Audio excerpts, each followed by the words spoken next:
puso nararamdaman iyong pagsuyo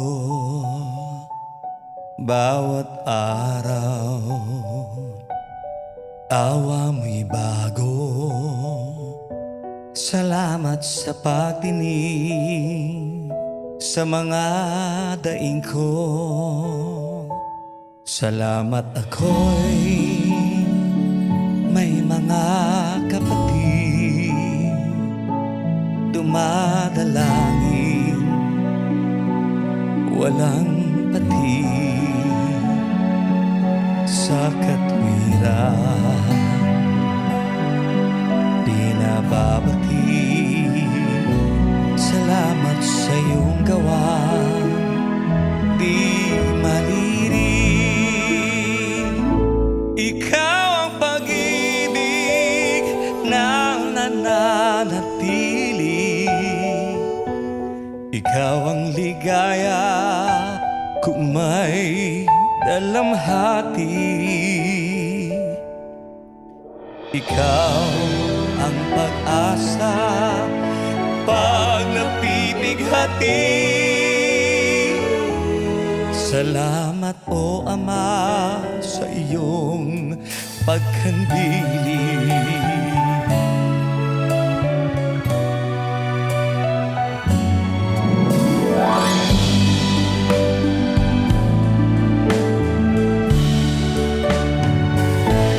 Iyong salita'y aking kaaliwan, kagalakay iyong kautusan.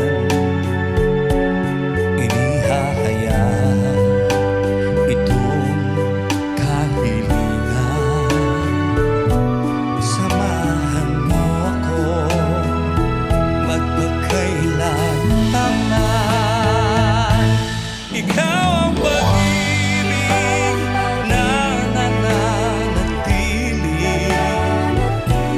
Ikaw ang ligaya kung may dalamhati.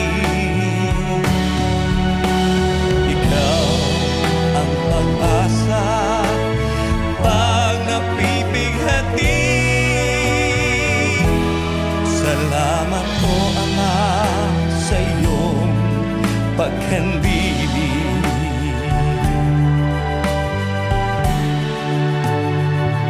At doon sa langit na iyong bayan, naway makarating aking. At kaya po may ganito, kaya tayo merong feeding program, kaya tayo merong medical mission, kaya meron tayong mga livelihood projects, free potable water na project, yung ating free store projects, pag-abot sa ating mga kapatid at sa ating mga kapwa-tao. Hindi po ito para sa karangalan ng isang tao.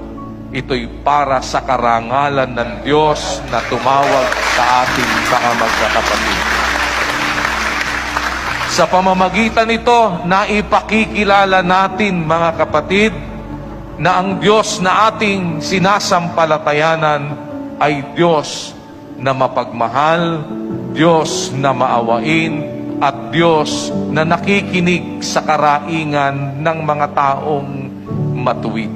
Kaya kami po ay nagpapasalamat sa Diyos na sa ating mga kapatid sa iba't ibang mga dako, sa tulong at awa ng Panginoon, ito ang isang nahahayag at nakikita natin, ang pag-iibigang mga magkakapatid na hindi upang ipakita lamang sa mga tao. At makapiling ka sa walang hanggan,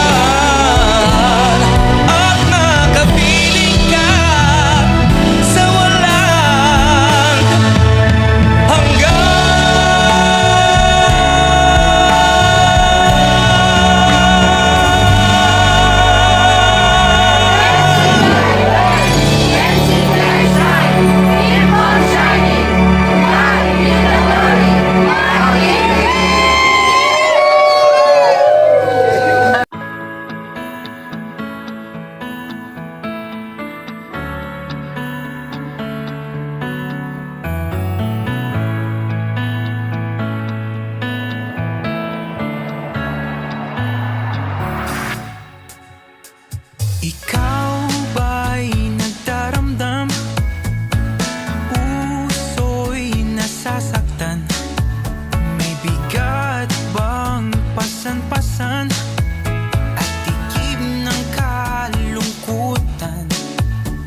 Wala